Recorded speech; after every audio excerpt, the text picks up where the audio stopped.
going straight to my head. You asked me to repeat myself, but you already know what I said. Take a step back, you cool alligator. I tried to be friends, but you snuffed me at the cradle. Punch a sock and lock it, you don't own the table. You're about to learn first what they told you in my favor. Does the sky ever answer? Or are we just lost in the race?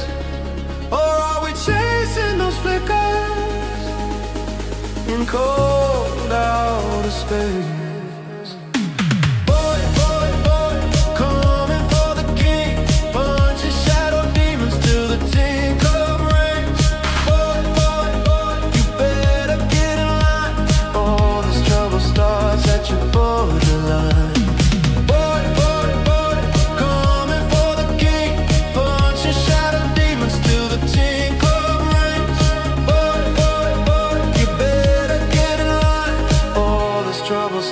At your borderline, my head swimming from these crushed up sevens. 2 more drinks and I'll feel like heaven. All this talking that started my engines revving. I hope God doesn't keep tabs after 11. Take a step back.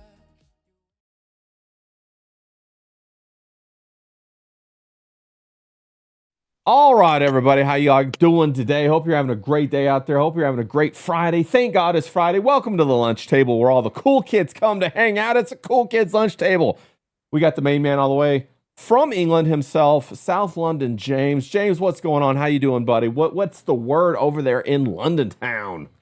The word is that I've glued my ass and I've nailed my ass to the seat because I was proper rebuked yesterday when you had old Connor on there, weren't you? And you had to get in. I like to fidget and I like to move around and I'm a bit woo and a bit where.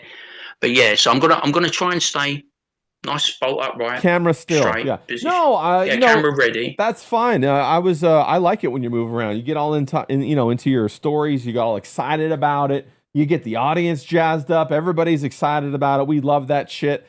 And of course, I had to, bring you on with Connor and say that. That was just a lot of fun. Yeah, I just want to polish your knob. I'm going to polish your knob and say that was your best one-on-one interview, hands down, by far, 10 out of 10. Everyone should go and watch it. I was in the chat, right, and usually it'd be me mugging people off, taking the piss, doing the bands, but I was so fucking engrossed by it. Ray did a bang-up job. Connor was a stand-up guy. I love how he was like funny but stoic. You know what I mean? He's a bit like how Presby is, how John is. I was proper impressed. Great guy, great interview. Everyone should go and watch it. Well, thank you, James. I sure appreciate that. I worked really hard trying to get that across. It was a heavy topic yesterday. We were talking about ass cancer. One of our guys, Connor, the Vulture, he's suffering from it. It's a Lynch genetic syndrome. That's causing him to have the cancer. So he's going through immunotherapy. And I'll throw his GoFundMe up here in a second. It was a great interview. If you haven't seen it, go watch it. It's on my channel. Fear and Loathing with Vulture. We talk about it all. Get down to the dirty brass tacks of pouring cancer shits out your asshole. So that was what we talked about. But, let's go for a hell of a transition from one asshole to another. We got Zayd all the way down from Florida, buddy. How you doing? Good to see you, Zayd. What's new? Great interview of the ass cancer. Great interview.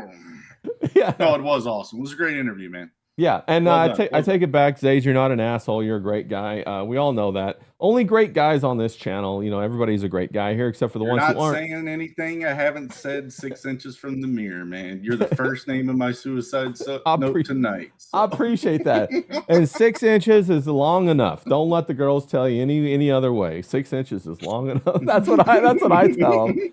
But no, then we all got the third guy. Where's he at today? Or the fourth guy rather. Where's D-Wag? What's he up to? Is he out there dating? Did he find a new honey? A new what do they call him? A ratchet bunny to find a new urban bunny? Ratchet bunny. A new urban bunny to The shack up Wiggerus with? found a new chocolato, hasn't he? You know what I mean? I was saying before we got on stream, I was saying I can't stand Wiggers. They drive me freaking nuts, man. White people talking like they're black, as the Libertines song goes. And it's like, he's the one guy I can tolerate. But I was like, he's probably out there, chatting up the honeys, You know, he likes that, doesn't he? He's probably got, I'm going to take this off. I'm not going to come in. He's doing the full veto, isn't he? He's like, I'm not going to turn up to my stream that I'm supposed to be on. He's got a full veto. Yeah, he went full veto. That's right. So D-Wag's out there. He's chatting up some struggle bunny, as we like to call him. Dating her, a couple of baby mamas or something like that. So I'm sure he's out there having a good time though. But he couldn't make it today. Of course, we got to bust his balls because of it. 100% true. Let me jump in the chat and say hey to everybody, all you fucking fantastic motherfuckers out there.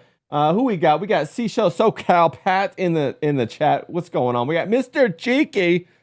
Shout out to Mr. Cheeky. That's award-winning Golden Veto, Mr. Cheeky. As are Zaid is also an alum of the Golden Veto. Stitched up. It should have been me. Stitched up. How did I mean, look, I know Stevie Wonder could have done better art than me, but you think me pal would have given me, would have just given me like a...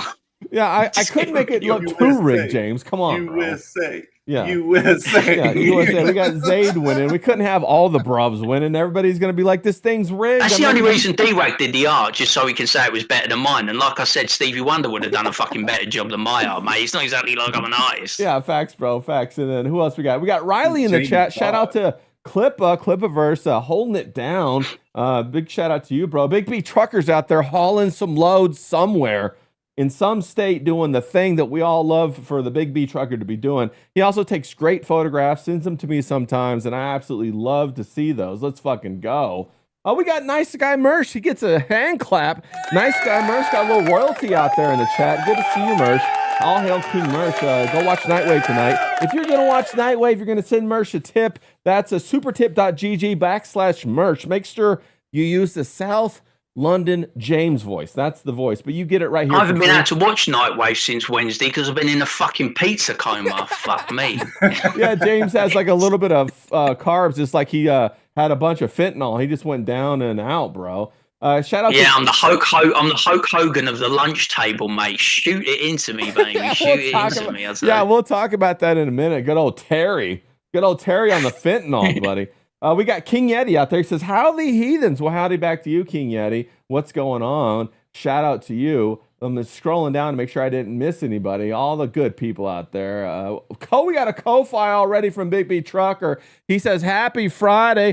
Big B Trucker, shout out to you, bro. Thanks, man, for starting us off in the right way. I sure appreciate that. Hell yeah, let's go get her done. Clippa says, I'm a Wasian wigger and James likes me. Is he capping? For real. Maybe. He might be. Now you're just a rapper Kanye guy, aren't you? You're just into the scene, aren't you? D-Wag's like full wigger. He's like he's fucking Woody Harrelson from White Men Can't Jump, and Zaid's his Wesley Snipes. You know what I mean? They're about to take to the basketball court. They're about to pull some fucking moves. Zaid, are you having trouble with the IRS too? Is that what's going on? Is that what James is saying? Don't say. No, I think he saw about basketball. I didn't hear the IRS thing. But well, he called you Wesley Snipes. He called you Wesley Snipes. So I was just. Yeah, Snipes doesn't like paying his taxes, does he? 7 million to the government. Nah, just do a bit of bird instead. You know what I mean? Yeah. Let's fucking go.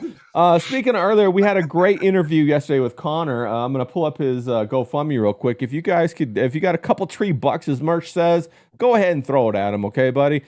This guy needs it. He's trying to pull it back together. He's suffering from that ass cancer, getting that immunotherapy. I'm going to go ahead and drop the link in the chat real quick. So if you guys can throw $2, $4, $5, then make that happen. Try to help him reach his goal. He's trying to get to 15 grand and all that good stuff. He's almost there. He's at $11,000. So good for him. He's going to, have a hell of a bill after this, and his asshole is super expensive. He's going to have a $500,000 asshole. Then we got Super Killers. You guys go ahead and back that. I'm making that happen right now. I was drawing the pages last night. I'm going to be drawing them again tonight. We just got the fantastic, incredible cover from Vasilis Lolos. We got that one from E by Canalis. We got that awesome one from Vasilis Lobos. So that's going to be dropping here pretty soon on somebody's channel. We're going to go ahead and make that happen. I had to fix your window there, Zaid. I saw you looking at it. It was a little bit fucked up. I had to fix it. It gets all messed up. I had to fix it. We got it. We're good now. Works. So we're at 78 backers. Help us to get to 100 backers if you would. I sure appreciate that. We're going to kick some ass. I'm going to throw in some extras, of course, when we ship, because I want all the 100 people who join us the first round to have fucking love and to be like, yo, these motherfuckers deliver, and I fucking love that. So if you can, go ahead and support that if you want a little extra love. It's a race to the finish, guys. Who gets there first? Raymundo or Vito? Come on. That's right. Vito says he's going for that Vito's booty. If you guys didn't hear, Dick Masterson put out the challenge. He threw down the gauntlet. He said, whoever gets a printed, actual, tangible comic book in his hand first will win the remaining Vito's booty from the biggest problem in the universe. And you know what? I kind of want to win that. I kind of want to get those shitty ass Funko Pops, and then I kind of want to burn them or whatever. So you know, that's how we go out there. Shout out to Roots Calhoun dropping in real quick. See you out there in the chat. So I'm excited about that. Go back that if you can. Help us win. It's the hell, man. It's already been a win. We put the book out. It was fun. It's a raging success. I'm already excited about it. So hell, man, I'm stoked on where we're at right now.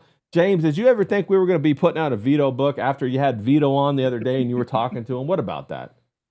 I'm not going to say anything nice about Vito because people give me shit when I just call it how I see it. I say, come on, and he was good value. You know what I mean? First thing that come out of his mouth was British teeth. And I thought that was funny as fuck. Yeah, Vito, I genuinely thought that was funny. Vito came out. Vito.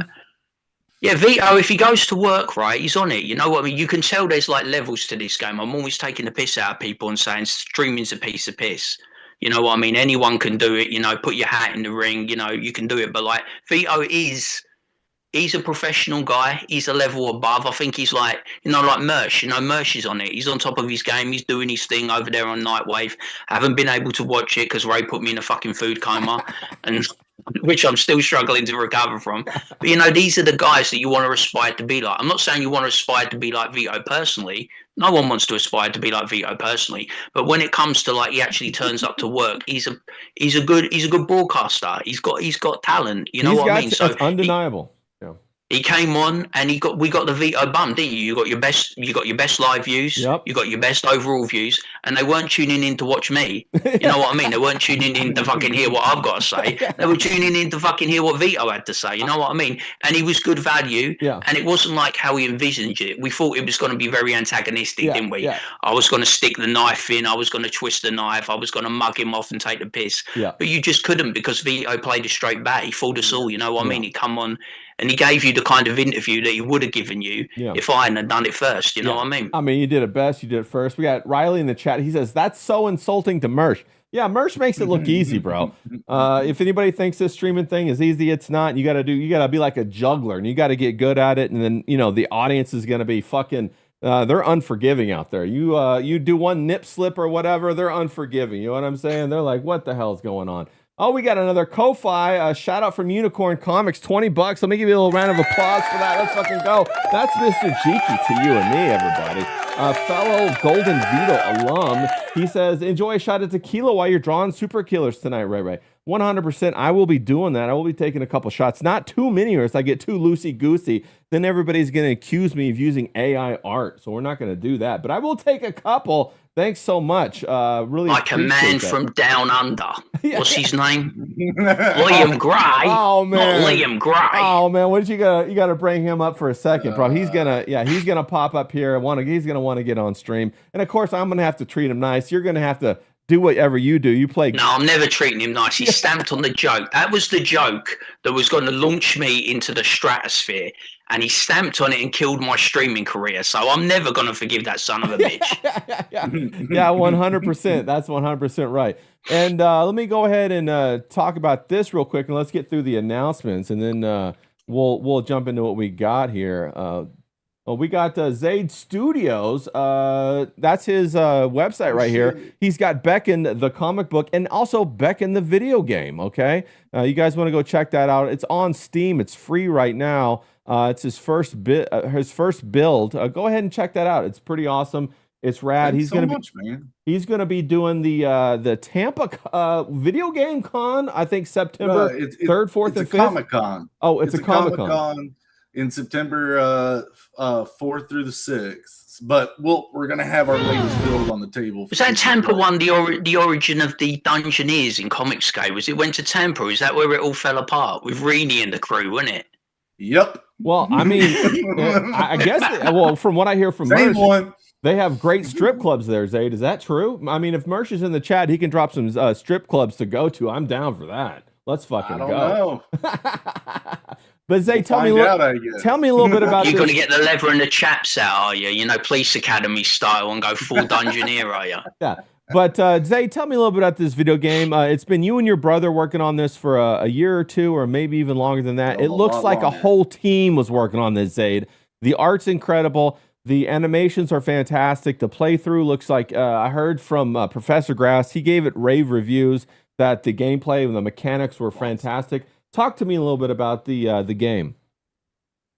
So I've always been designing this world since I was in high school because my art teacher wanted me to go to Savannah College of Art and Design, so I needed something impressive for the portfolio. So I just started concepting and digging into everything art, and I said, what's better than to design a video game, like Final Fantasy, something that's mass and grand and epic, like Star Wars and stuff. But it did its job, got me through, but as I worked in game development with a couple companies, I learned a lot of stuff and came out and going, okay, I want to do my own. So that was in 2016, got everything set up, got the business all and the logos and everything trademarked, and started looking for programmers, found a couple guys that I used to work with, but then, they get better opportunities, they get families. So, Sure. but my older brother who used to be in the Navy, programming systems and weapon systems, has gotten out working in the oil fields developing their computer systems. I showed him Unreal one time. He was curious about what I was up to, so I showed him Unreal, and we spent 9 hours putting together what I already had parts saved out, and he got addicted pretty quick. So that was 2019. That's fantastic. And then of course, we started working really hard together. We got that build that's on Steam together in that year, and we were trying to get Epic. They were doing some mega grant programs back then, but yeah, we missed that one because of COVID. And that's. But then you just did you just get some funding recently to try to? So you just got some funding recently to try to push it up to the next level. You got a new build coming. Very excited about that. You're going to be doing the Tampa Comic Con on September. Is that 4th, 5th, and 6th? We're going to try to get Miami John up there from Miami to see you guys. Maybe do a little stream, do a little promo. I'll definitely have you guys on from location if you want. We'll do a stream like that. Do some promo. But I'm very excited about it. It's Zaid Studios. Go on zaidstudios.com. It'll take you anywhere you need to go to the Beckoned universe. You got the Beckoned. You also did an accompanying comic book, didn't you? And that raised, I believe that raised over, was it 20 something thousand dollars that raised? No, it was my first comic book, and it got over 10. Oh, over 10. Well, that's impressive. I'm doing one. I barely hit, I think I'm up to 4,000. So you skunked me, buddy. So fantastic. Yeah. So go give him open. Go check that out. It's still open. You can still buy it. It's a companion with the video game. Very fantastic. So I'm very excited about that. And that's awesome. So I think do we have any other announcements besides that? I think we've gone through all the announcements, boyos. James, you got anything? You got any funny stories about any chicks any birds you picked up lately before we jump into everything? No, we were talking about it earlier. You guys have had all this exotic array of women. They've done this, that, they've done the other. And I'm like, mate, I don't know what they're talking about. My birds have come from bars. They've come from clubs. They've come from pubs. They've been a certain type of bird. And that's the type of bird I like. So I ain't changing, mate. I'm not like your D-wags, you know what I mean? I don't dip my toe into all these other little avenues and crevices, and you know what I mean? I'm a creature of habit. You know what I mean? Yeah. I like my women a certain way, but we're gonna have to get D-Wag on here, and he's gonna have to tell me the delights of dark chocolate or something. I don't know. Yeah, D-Wag is definitely a chocolatier. I'm trying to, poke him a little bit, see if he wants to pop on for 2 seconds, pop his head out of that baby mama's crib or whatever. Let me know. He's a Godiva fan. Yeah, he loves that Godiva. But Zaid, have you had a pretty extensive dating? Have you dated all kinds of different women, or pretty much one type? Do you have a type? I've had a couple different various types. So you got the girl next door types, you got the California blonde types, you get the crazy businesswoman type, Oh It's been yeah. around. I was telling the guys one of my stories back, and James was like, "Damn it, Ray, you're dating all these different women," and I'm like, "Oh yeah, I forget them all." But there was this one time after I broke my leg, I really got into working out because I had to rebuild. It took me 2 years to rebuild the muscle on my leg, and after I did that, I was at a gym. I really started working out seriously and all that kind of stuff.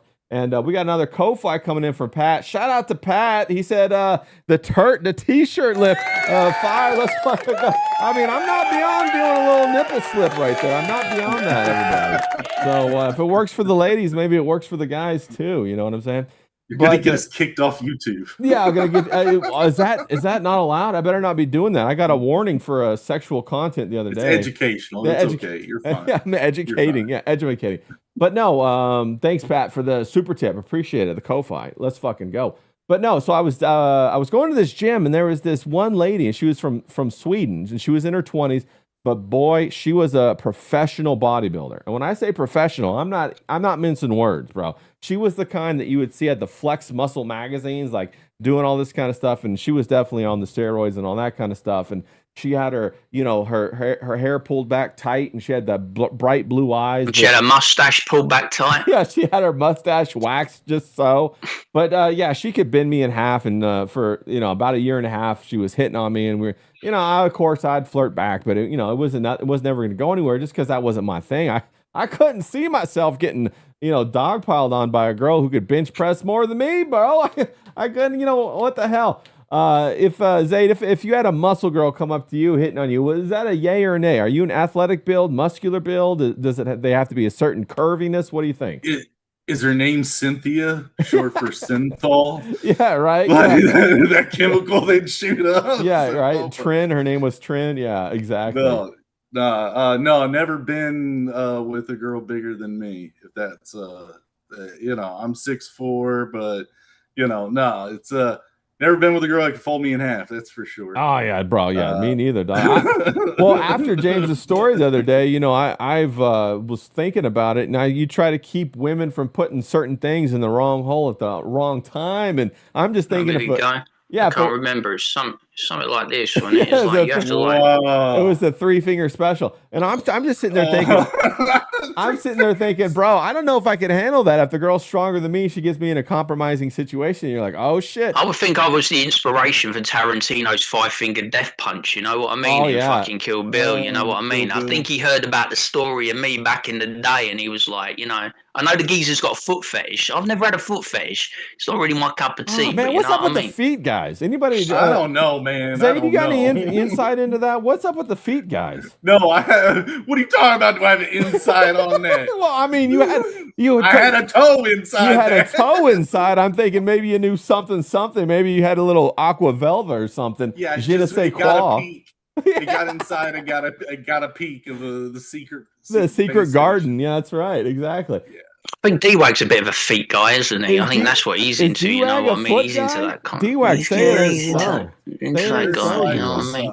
So. Yeah, say it ain't so. The foot guys got to watch out. I don't understand them. And everybody in the chat, what's up with the foot people? The foot guys? Is that just something that guys like to be emasculated a little bit? Like, what's going on with that? I have no idea.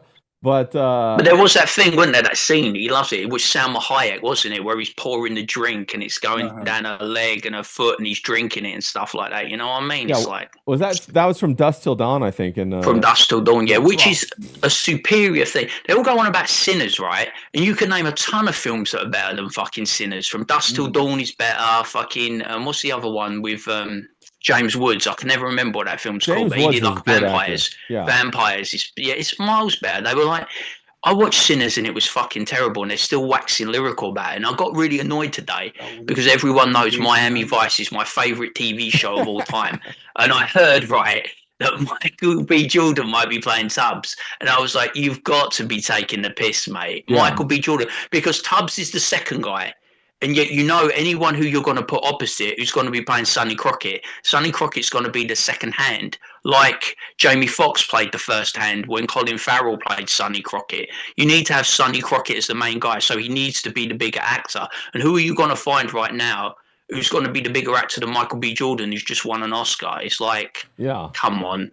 Yeah, that, and the original Miami Vice was awesome. Don Johnson, love him. I forget the name of the guy who's co-starred with them, but they were fucking great, bro. That set the mold right there. We got Oso Miami in the chat. She says she's never been with a foot guy, but she was with an armpit guy. What's the story on the armpit guy? Oso Miami, what's that all about? Some guy that likes armpits? Like, what did he do? Did he like cereal out of your armpit? Did he like to? I don't know. That Dabbleverse has got a lot of weird and peculiar fetishes of late, haven't they? I mean, come on. Is this the Dabbleverse overflow right here with the armpit action going on? What do they even? How's that even attractive? I guess is it the pheromones? Maybe the smell. I'm thinking, hey, if the woman smells, she needs to take a shower. James, have you? I mean, Christ, they've let the freak show in, haven't they, with the Transverse Network? I mean, drop me out, mate. And what was his name? What's the geezer's name? I forget his name. Gravy. Granny. Whatever the fuck his name. Granny. Yeah. You got done up the arsehole. I mean, come on. Drop me out, mate. Yeah. Did he get done up? I think did he put it up? I don't know. I don't know. But who knows? What, you done that for $8,000, mate? What was it? And he only got a percentage of the $8,000. You could pay me You could pay me 8 gazillion, and it wouldn't fucking happen, bruv. I'm telling you. Well, here's the thing that I'm thinking. Like, when you're a kid and you're growing up, and people are talking about sex and stuff like that, and they say, "Oh, don't go open too many of these doors; it'll get you crazy. Pretty soon you'll end up and you'll be at the donkey show, down in Mexico or something. With Ethan, Ralph, and Scarlett. Yeah, taking a burrito up the ass or some shit like that. But you know what? Your parents are wild, man. Yeah, right. That's what they told you. Well, I mean, it wasn't well, my mom was really straightforward with me about everything. She's like, I'm like 5th grade or 6th grade. She's like, I'm gonna shout out to Rose mom. Yeah, lovely woman. Yeah, she's like, big James fan. Yeah, big James fan. She's a big James Graben fan, 100%. She's always watching James's videos, and she says, "That James, he's a good guy. I like James. He's very handsome." And I was like, yeah. He's a good guy. But no, so she was telling me I'm in the 4th, 5th grade. She's like, "I'm gonna sit you down and tell you what these terms mean." She goes, "Blow job," and I'm like, "Oh my god!" Whoa. But you know what? I knew this shit before the other kids, so that when they came up and started talking about it, I was like, "Oh man, you talking about that shit? You ever gotten titty fucked though? I mean, come on." You know what a dirty Sanchez is? Yeah. Oh yeah, bro. That was that time. You know what a dirty Sanchez is? Yeah. You got to get that starfish off there. Yeah. So you got to watch out for that. But no. So she gave me the rundown pretty quick in life, and so I knew all about that kind of stuff, and that was a lot of fun. But what about you, Zeta? You ever had any kind of wild conversations, with your parents, and they kind of blew your stack like that? And they're like, "No, I'm gonna sit down and tell you about the birds and the bees." My mom was like, "I'm gonna tell you what taking a dick down the throat is all about." I was like, "Oh shit, mom, damn." The funny thing is, though, back at that time, she was a hardcore Christian, and so that was a nice little parody. You know what I mean? We were in church anytime the doors are open. We were in church, having a good time. Yeah. And yeah. What about you, James? No, my parents never did anything like that. They kind of let the system teach me. Oh, they let the system take care of it. Yeah. Well, good thing you were a big fella, so I was a little bit. I'm 5'11" now, but That's I was. What she said. I'm not talking about my mom, even though we're from Kentucky. That's right. We both are from Kentucky. That's right. But no, James, did your parents sit you down and have the serious birds and beads conversation? Nah, not a chance. My mum is a Catholic. So that's completely out the window. And my dad, he's a hard man. He's a hard case. He would never sit me down and go, "Hey son, do you know about women and the birds and the bees?" Now I found out about normal people. I got jerked off in science class. You know what I mean? It's like by a girl, like by a girl named Lara Stanley. Well, I had to clarify. I didn't want DWAC coming in here saying the wrong thing or something. There was this girl called Lara Stanley, right? And she was very promiscuous. She was like what you would call a bike. Yeah. And she was going around everyone. If there was a cock there, she'd just grab it and yank the fuck out of it. You know what I'm saying? How old was this? Should I say? No, tell me what grade this was. Let's do that. This is like a secondary school. Okay, so we're like, you imagine we're like fucking 15, shit like that, 14, 15. And she's going around, right? I mean, it's like in biology, and everyone in biology, like, we got to draw this, we got to draw that. We're talking about this, we're talking about that. And then she was like overdeveloped. The girl that is overdeveloped. there's always one girl, isn't there, that looks older. She's got a crack, she's got big tits, she's developed great. And she's like, every other girl's as flat as a pancake. And then there's this one girl, she's lording it over everyone. And she was just she's one of them sexual overdrive birds. You know what I mean? She was just probably doing it all the way. And she was like that. We went to college together as well. And she was a Viking college. You know what I mean? It's like, she kept it up. But that's how I feel. You find it out firsthand, don't you? Most people, firsthand experience. Yeah, that reminds me of a story. I dated a girl in high school when I was a junior. She was a senior. And if, like you just said, James, there's these women, right? There's girls in high school, but then there's that one or two that they're a full-on woman and they're, gorgeous. And I dated this girl and she was fucking like, insane. She was so hot. And she was so hot that like all of the teachers would hit on her. Zay, do you remember Mr. Breitert? He taught math by any chance?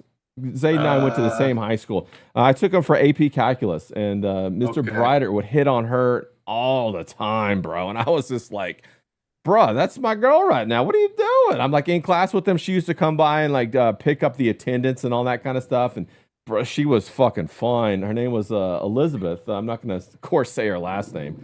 But we've been doing it all. Just let me do that. I'll fucking tell anyone. She was gorgeous. But anyway, there was always that one girl. And then, of course, in high school, I'm sure you guys know, a lot of women don't know this, but the boners just jump up out of nowhere. And you'll be walking down the fucking hall trying to figure out, you wore sweatpants that day. You're trying to take the book to cover it up. You're trying to, make it look all like, oh no, yeah, what's going on? But you got this fucking raging boner, like a fucking blind man with the stick going down the hall. And we had this poor kid in writing class. The teacher brought up a old picture album of her when she was in high school, and they had like, I guess, a picture of her bikini. I don't know why she was showing that to her students, but the kid leaned over all of a sudden, and we're all like, what's going on with him? And he just total towered, man. Big old Eiffel Tower right there peeking through the pants. But no, a lot of women don't know that. But especially when you're in high school as a dude, man, you'll get like 11 or 12 boners a day, and you have to deal with that. Especially like PE class, you get hit. You playing dodgeball, you get hit just right. You're like, oh, I kind of felt good, and you're like, what the hell's even going on, man? We had that. I fancy my English teacher. She was gorgeous. I had this gorgeous blonde English teacher. Her name was Miss Telling. She was absolutely fucking stunning. I couldn't, you know what I mean? It's like, I couldn't even concentrate in English class, man, just looking at this bird, right? And I was so fucking jealous, right? Because she was knobbing this geezer who was in like he worked in the science department. And I always used to look at him and think, what does she see in him? He's the luckiest bastard. It was a bit like how if you watch the In-Betweeners series and Neil, where Neil goes at the high school disco, he goes and like tries to crack on to the teacher. And it's a bit like that. It's like, man, it's like, because and it's funny when you see them later in life, it's weird because you don't catch them up, but you kind of catch them up because they're out of the same clubs and bars and pubs as you. So you see them and they're not mistelling anymore. They're like Michelle. And it's like, hey, Michelle, how you doing? I haven't seen you in a long time. What have you been up to? Well, I'm still teaching. What have you been up to? Well, we can be more than friends now, can't we? I've got my teacher. You know what I'm saying? It's like, you feel like that, don't you? And it's like, I saw her in a bar and she still looked great, but she must have been pushing on like fucking like 30 or something. I don't fucking know. But No, you're 100% right. And also, like, before I jump into this, Zaid, were you gonna say something real fast? Yeah, we back to that big girl, like when they're starting to develop, like in middle school, dude, that's the biggest girl in the class, though. Like she's beating everybody up. Yeah. Like I remember she was in the class beating up on some kid, like berating him. And then for some reason she turned her eyeballs at me and started going at me. I guess, he was my friend or something like that.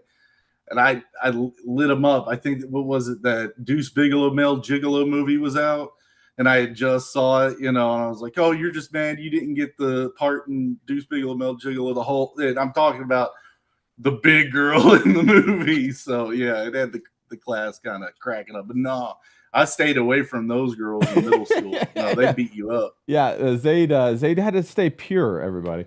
But no, 100%. He had to say pure as the Pure as the driven snow. driven snow. That's right. No, I'm talking about being safe, man. Oh yeah, well you gotta be safe. She would have ate me. Yeah, you don't know what happens. You know that flirtation can turn into hatred real quick. But like that's what they do, don't they? Remember when you were young and the girl fancied you and like, oh yeah, and she would like used to punch you all the fucking time and tease you and shit like that. And you know, you're young, you don't pick up on the signals, do you? You just think, man, this is a bitch. You know what I'm saying? I can't wait to get back home and get away from this cow. You know what I'm saying? I still miss the signals. I'll be in a bar or something, and some chick would be talking to me. I'd be like, "Leave me alone. I'm drinking my tequila." Then like the guy come up to me, bro, that chick is gorgeous. Go talk to her. She was talking. Oh, really?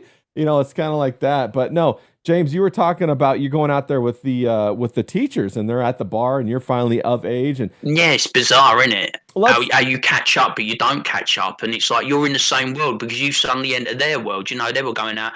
I remember there was she wasn't attractive. I think her name was Miss Taylor. She was another teacher at my school, but she was a big Beastie Boys fan, so she was always going to the concerts. And I would see her out and about, you know, she'd be like at fucking Brixton Academy or fucking London Astoria or LA2, and she'd be all like going to the bars, going to the clubs, and I'd see her out, and it's like your relationship changes. It's no longer she's like the teacher and you're the student. She's not teaching you anything anymore. You're on the level, so like you can go up to her and you can chat and you can flirt.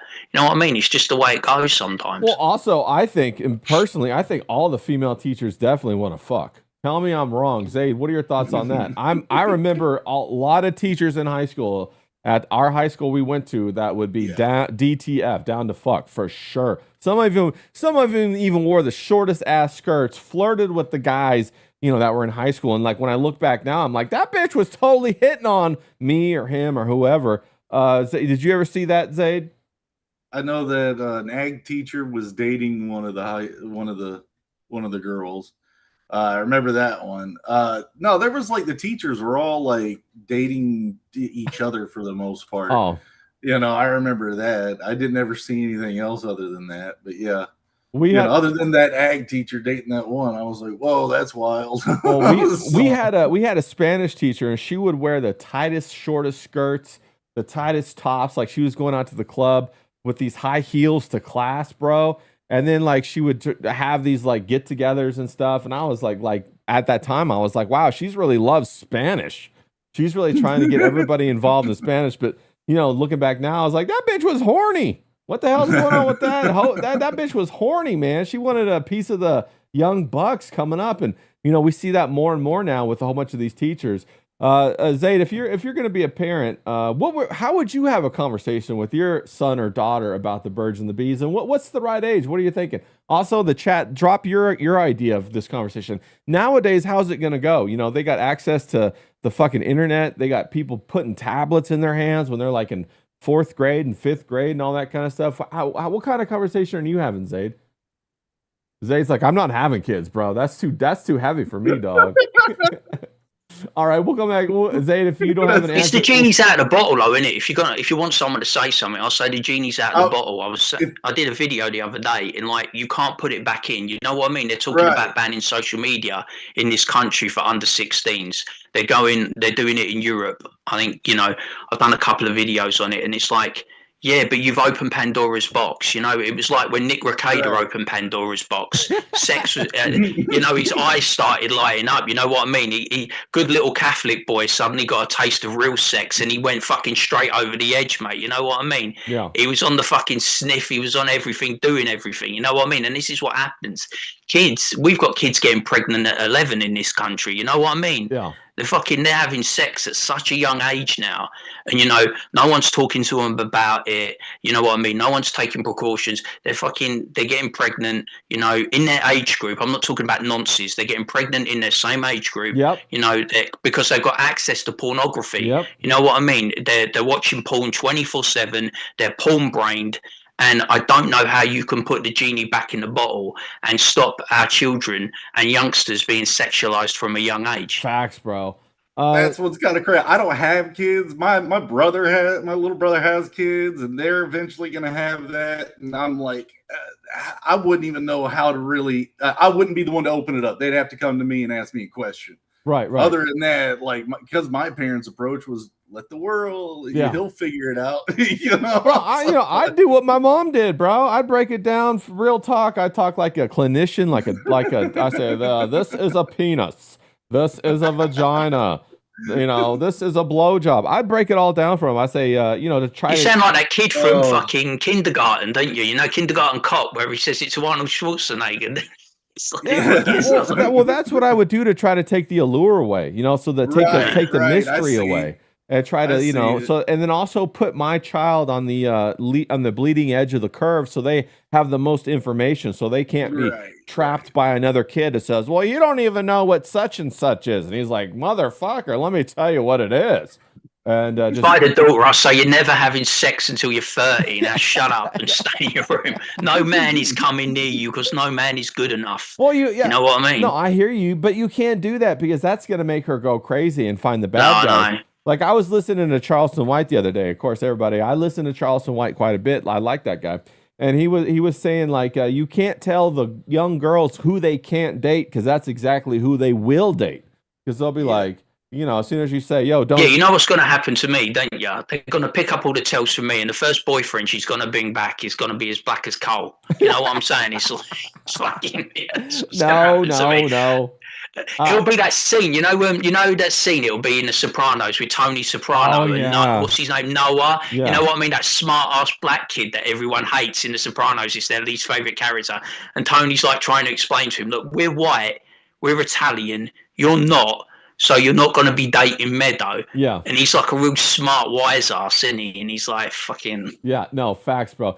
And that's the other funny thing is like, you got to be, like a dad, you got to be out in front like that. You have to if you have a daughter, you got to let whoever she dates know that, if you do her wrong, there's going to be consequences, bro. There is going to be consequences. We got Mr. D-Ball Money in the chat. He says he told his daughter what my mom told me. If you get pregnant, you're out of the house forever. That was enough to scare me. Yeah, bro. That's a good thing to do. You definitely have to set the boundaries. What ep op orc ah? I don't know how to say your name, bro, but he's in the chat. He says that's what I did to my parents. 100%. It was like, I'm pregnant. He's black. Oh shit! How was that? Epop, was that, how'd that go? I'm assuming you're a female because, I don't think males can get pregnant. But what happened? If you don't mind saying in the chat, let me bring it up real quick and we'll chit chat about it for a second. But no, you got to watch out. You got your children's whole future ahead of them, and it can be derailed in a moment of like passion. So as a parent, you really got to stay on top of that kind of shit. I don't envy parents for that job at all. Zayd, you said like you got a brother you got nieces and nephews, or just nephews. Yeah. And I do too. I got two nephews, and I'm like, bro, I don't know what I would do. Especially when you send them to school. And bro, you and I and James remember when we went to school. That's where I learned all the dirty jokes. Yep. I learned what racism was. I learned all of the racial slurs. I learned all about everything, I didn't even know what some of it was, but I learned the words for it. And I was just like, what the hell is going on? Yeah. What are some of your experiences, Zayd? I didn't actually like experience so much racism like that I was aware of until a lot later, like probably like about like 8th grade, 9th grade, all till then, like I didn't even hear about it or at least probably wasn't smart enough to pick up on it. Yeah. But no, there's that Clerks 2 movie, and there's a character in it who's dating a Christian chick, and his parents are Christian. They're talking about, have you ever had sex with her? She goes, no, not until her pussy troll gets peed out when she his parents lied to him. Okay. Her parents lied to her, and he has no idea to know better. Yeah. So funny scene. If you want to check it out. It's funny scene. What about, it's funny because the Mormons have this idea that they have this concept called soaking. Have you heard about this concept, Zayd? Yeah, you stick it in and let it sit, or someone shakes the bed. Yeah, and it doesn't count as sex. So think about that. They're basically having orgies where people are jumping on the bed to make the humping friction, and they're having sex, but they're not calling that sex.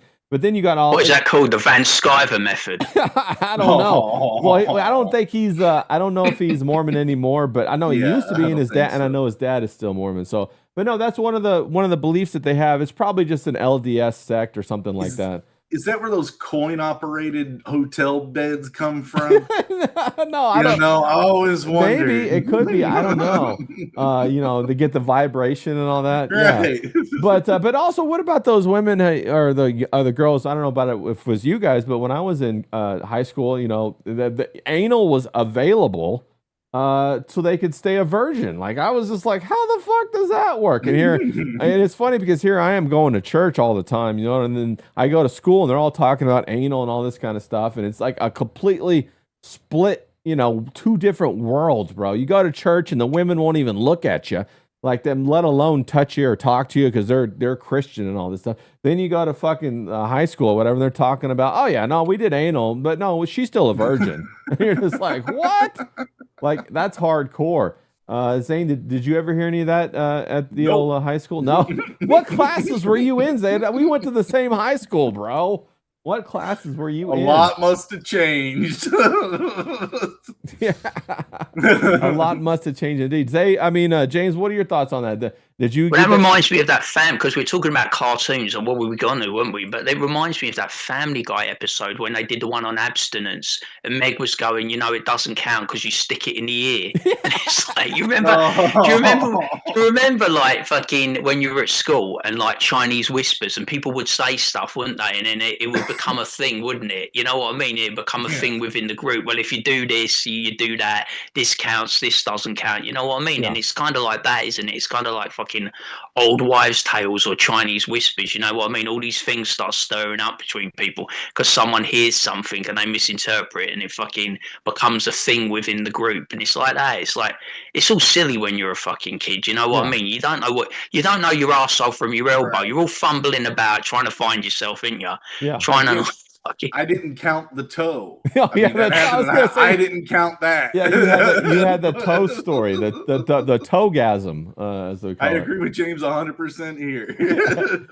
We've had some wild experiences that turned D-Wag's hair grey. You know what I mean? It's like fucking, when we start talking about sex, D-Wag has to leave the stream. You know what I mean? Is that what happened? Were we talking about sex too much last time, and he had to take the week off?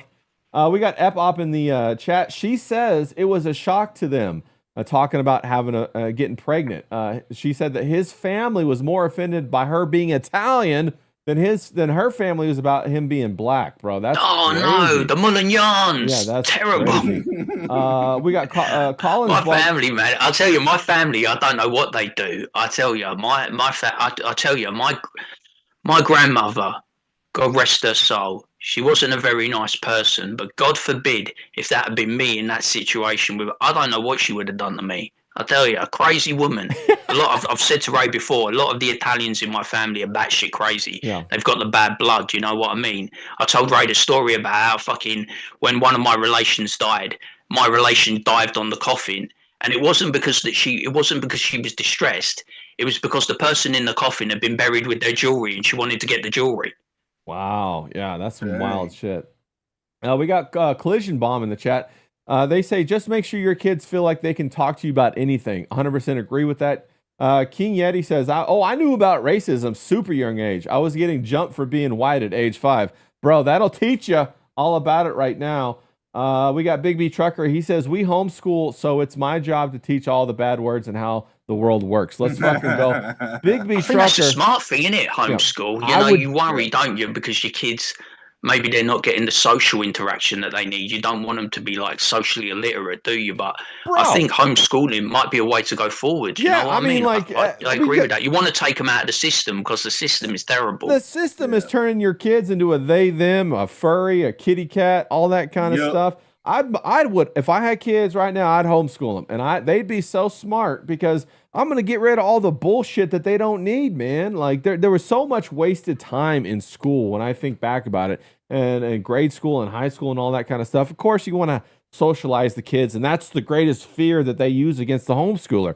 But I was actually homeschooled until 3rd grade, and I was way far ahead of everybody else when I went into school, and so I was always, put in these gifted programs and all that shit. And that I think homeschooling is the thing that did it. So I'm a very Well, we big call private school in this country, we call private school public school. Don't ask me why. But this government, the Labour government, which is a left-wing socialist government, is trying to close down all the public schools yeah. or make it really expensive, you know, with taxation and taking away like their benefits and stuff like that, their tax breaks.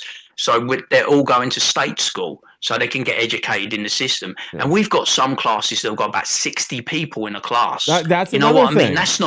That's not what you want for your child. No. It would be much better to take them out of that environment. But they're also trying to punish homeschoolers. Yeah. Like if you take your kids out of school, it's like, you know, if you take your kids out of term to go on holiday because it's a bit cheaper, you'll get punished by the school, Like the fuck state that shit. school. Fuck that shit. It's crazy. Yeah, 100%. I'm 100% in support of the homeschool. I'm gonna homeschool my kids when I have them. I'm gonna tell the government to go stick it up its ass. So I'm all about it, Big B Trucker, and I'm gonna sit my kids down and do it exactly what my mom did and tell them what's what from the jump so that they know what's going on. Epop said that's right. Italians talking about her baby. Epop, did you I'm not gonna ask that. I don't want to ask anything too personal. So I was gonna say, did you keep the baby? How did it turn out? All that good stuff. But if you want to answer that, you can, but I don't want to get too personal. Seashell SoCal says, such a very Mormon thing talking about the soaking.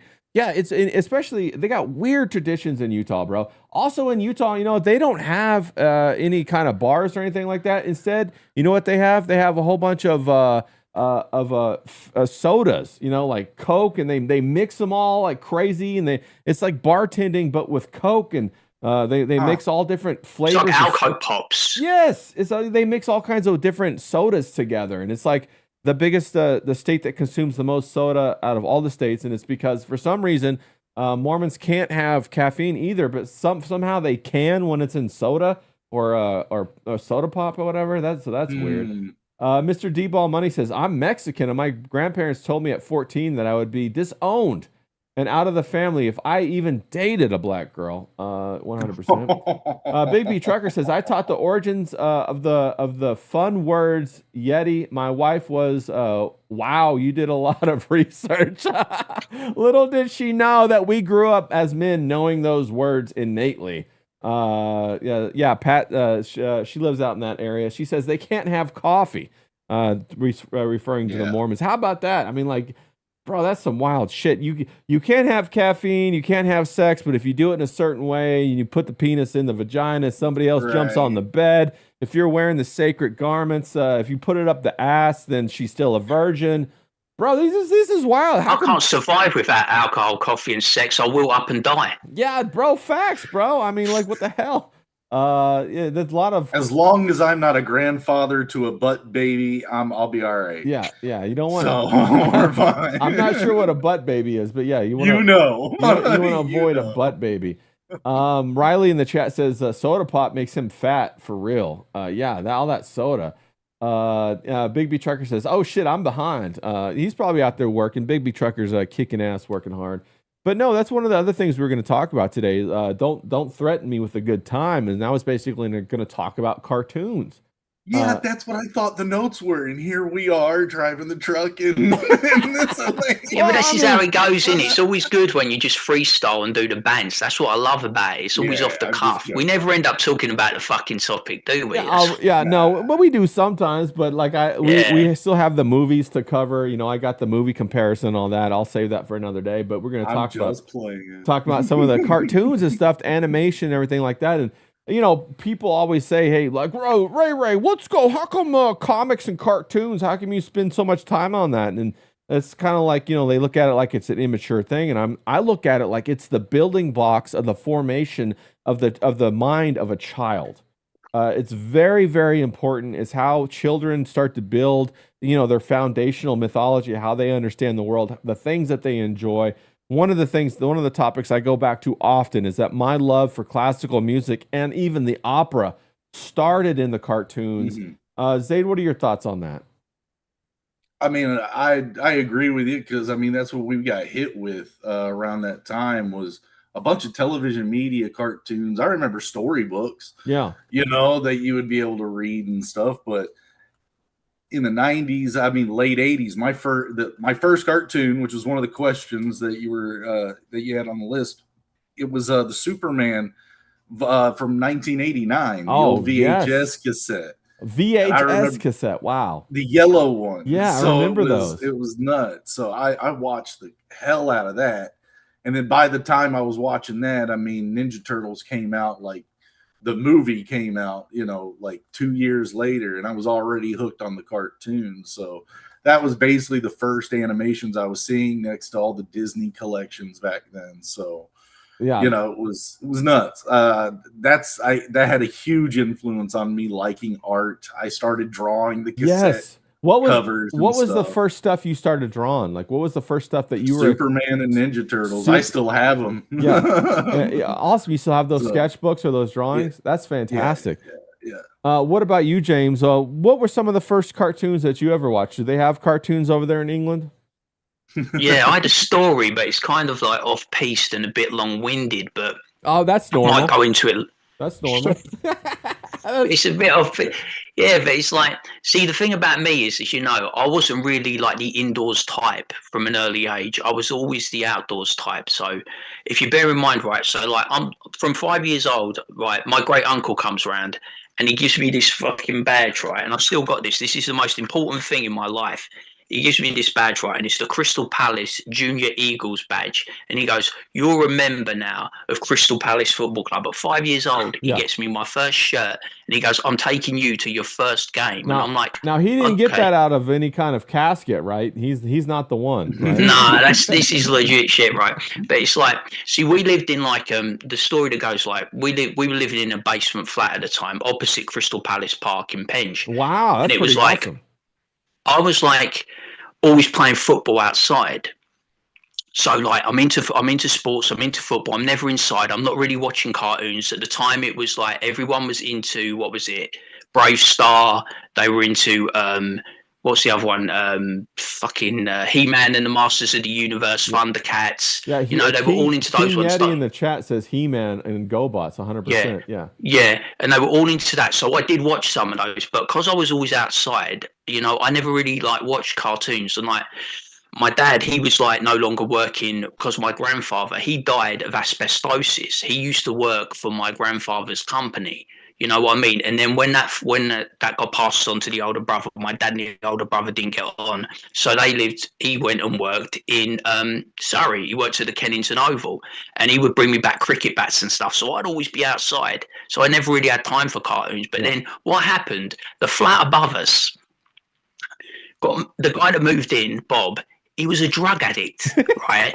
So you lived in a good part He's of a drug town. addict. He was a drug addict. He was an alcoholic. So imagine he always had brasses around. There was always fucking hypodermic needles and drug paraphernalia. And my mum was like, "James, you can't go outside and play football no more. You know, you can't go outside and play cricket. So you've got to stay in because he's on the flat above us, right?" It's fucking... So I'm watching the cartoons, so I get into things like fucking the British cartoons like Count Duckula and fucking Super Ted, because it's basically go to school and then come back and you're stuck in front of the TV. Yeah. Well, one day, right, this is why it made me think of it, because it's a funny story. Water starts dripping from the ceiling. Yeah. And I'm like, I go to my mum, like, "There's water coming from the ceiling," you know? And my mum comes in and we had a big, you've seen it, we had a big Alsatian called Sabre, and he comes charging in, and then the fucking ceiling collapses. And what's happened, right? Bob has passed out on the sofa, like drugs, you know, from whatever, drugs, alcohol, whatever.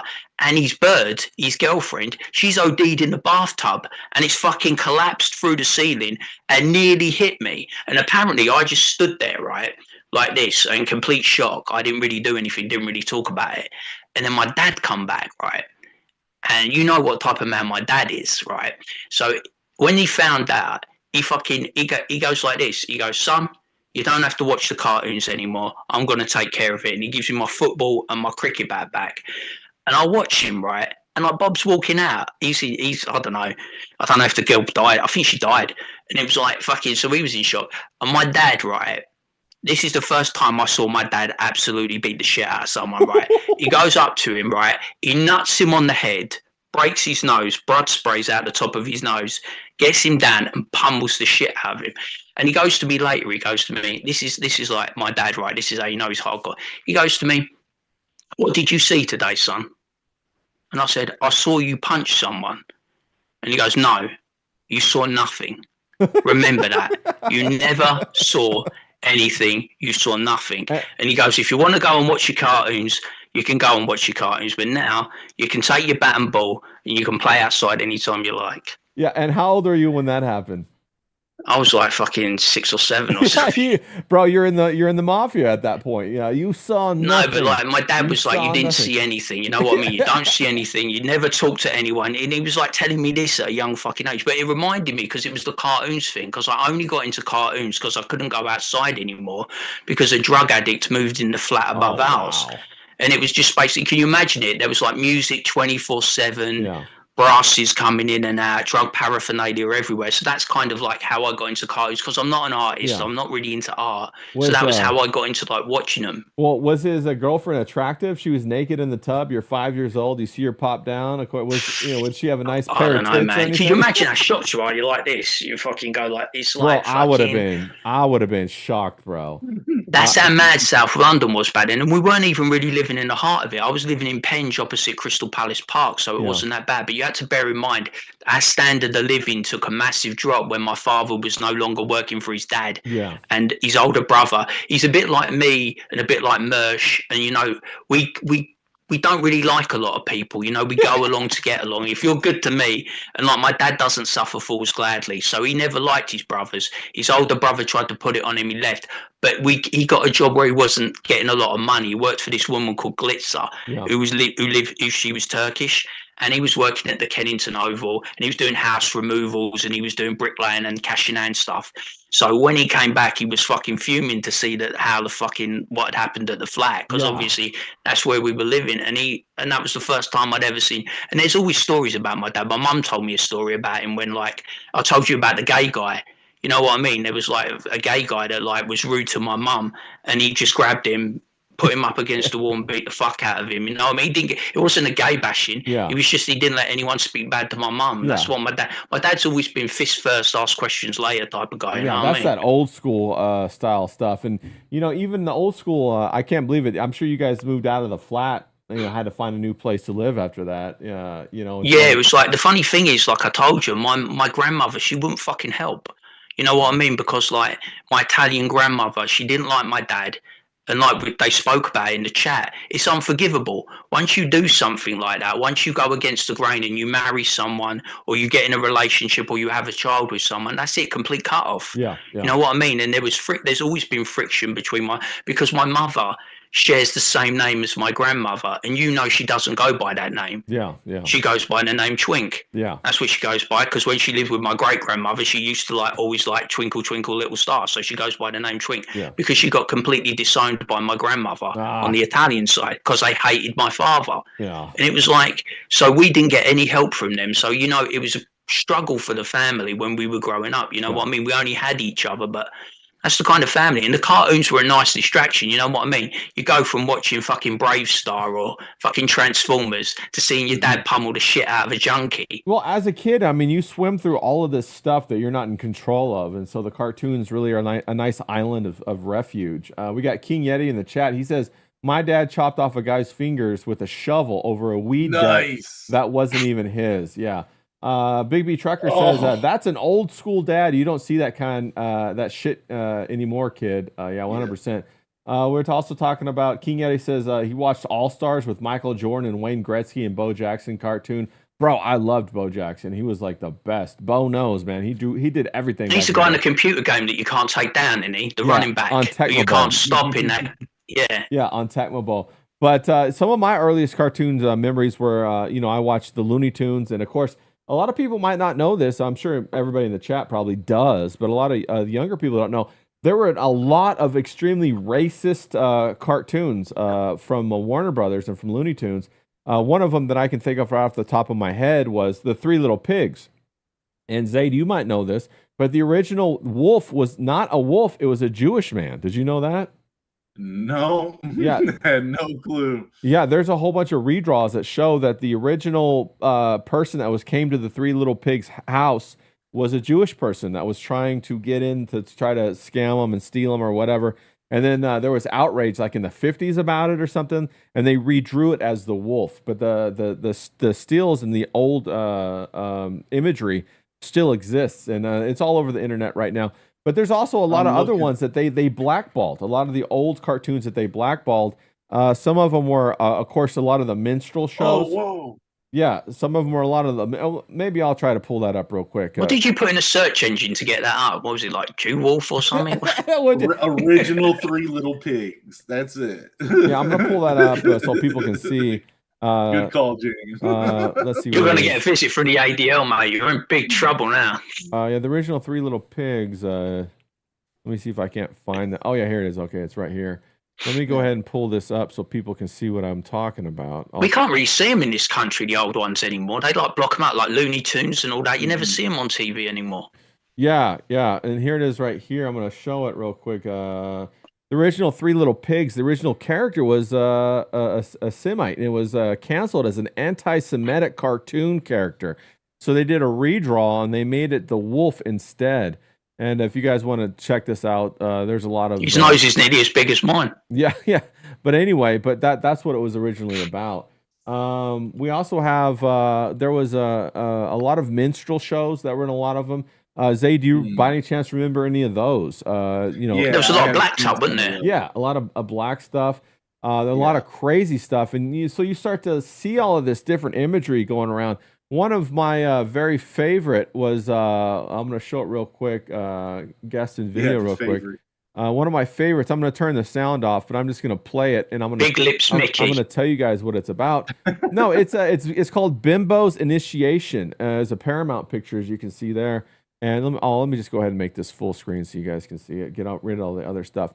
I was going to say Ralph Bakshi had that Heavy Traffic movie, and that's kind of like Fritz the Cat. Yeah, they had a lot of that. It gets kind of crazy. But you had this... That's much later. This is basically this cartoon character goes through a Masonic initiation ritual, which is insane to think about. This was... I forget when this was done. It might have been done back in the 30s. But he goes into this secret society, and in a lot of the old cartoons, there is a tremendous amount of secret society information, and they call it conspiracy theory now, but they were making this stuff back in the 30s. You even saw it in the Flintstones. The Flintstones had their own lodge, like Barney and Fred were a part of the lodge.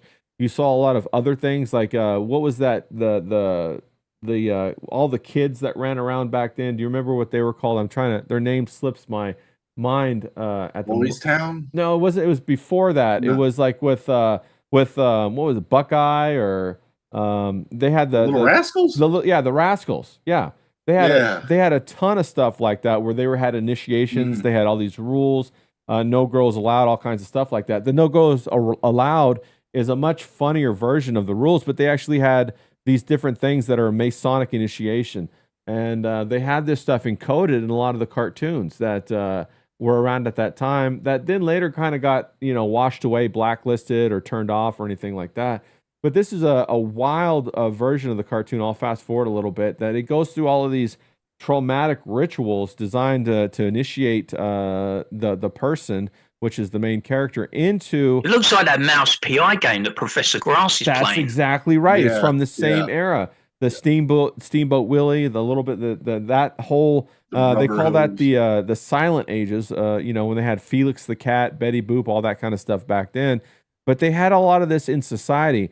And it was very, very interesting. And so I thought that was interesting, because think about it. This is what you're exposing your kids to. And I'm sure my parents had no idea that these are the cartoons I'm watching, and I'm learning about all this kind of stuff, along with, opera, along with, whatever, learning about Mammy. There's a whole bunch of Looney Tunes where Mammy... Sweet Mammy, you got Heckle and Jekyll, the Mud Pies. Do you remember those days? Did you ever watch Heckle and Jekyll?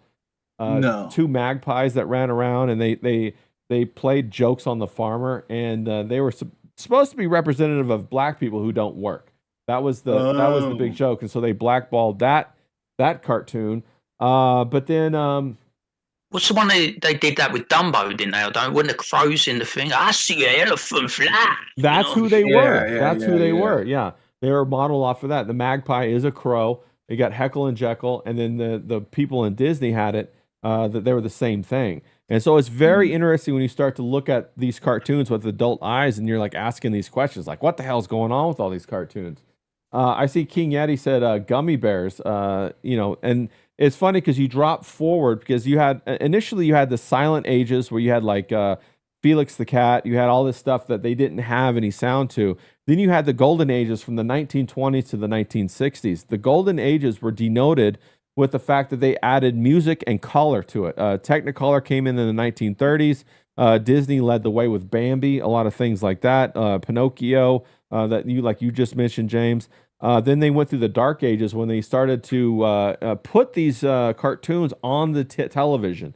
And what that did is it drove up demand and it tried to push down costs. And so what they started doing was doing a lot of shortcuts with the animation. And you saw that with Hanna-Barbera.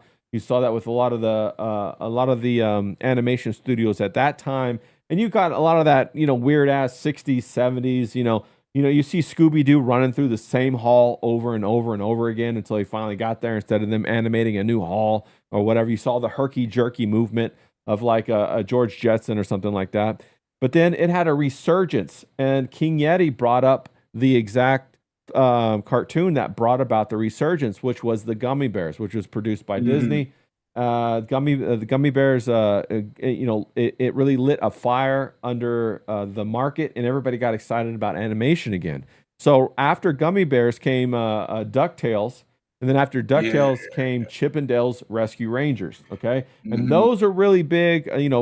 Gummy Bears came out in 1985. I think DuckTales was in the late 80s, 89, 91, 92, and then Chippendales Rescue Rangers after that. And of course, they spawned the video games. And then, of course, you had the Disney afternoon. You had Tailspin after that. You had Darkwing Duck was another great one. Then you went in with the Animaniacs. You went in with the different things of the WB because they jumped on the bandwagon. You had a big resurgence. Oh, the Animaniacs, though, so good. Animaniacs, so good. yeah, Animaniacs was fantastic, and so then you had a whole big resurgence, the Golden Ages resurgence in the late 80s, early 90s, all the way up until about the 2000s or whatever, the century mark. And then they kind of went through that whole situation again where the budgets got too big. They started exporting a lot of the animation out to Korea, out to different places like that.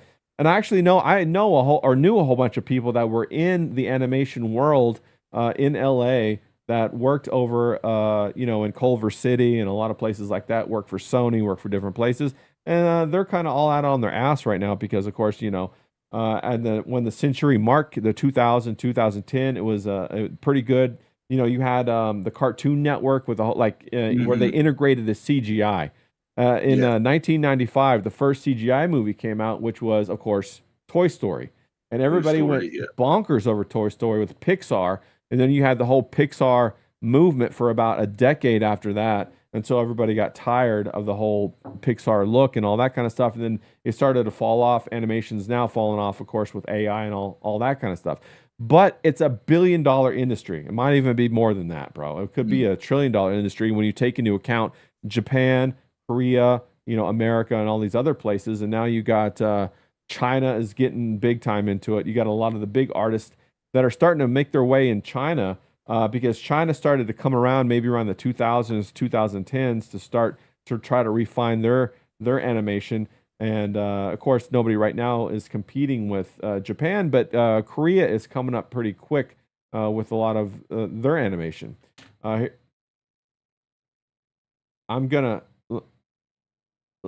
me go ahead. I know the audio just dropped out real quick, guys, and Zaid froze for a second, but let me go ahead and get him back. It's just that one little. I'm gonna fix that bug. I'm gonna figure out what it is. I'm probably gonna reinstall pretty soon. Zaid, say something to see if you're back. Something in my back. You're back, buddy. And so what were you saying about what you just said?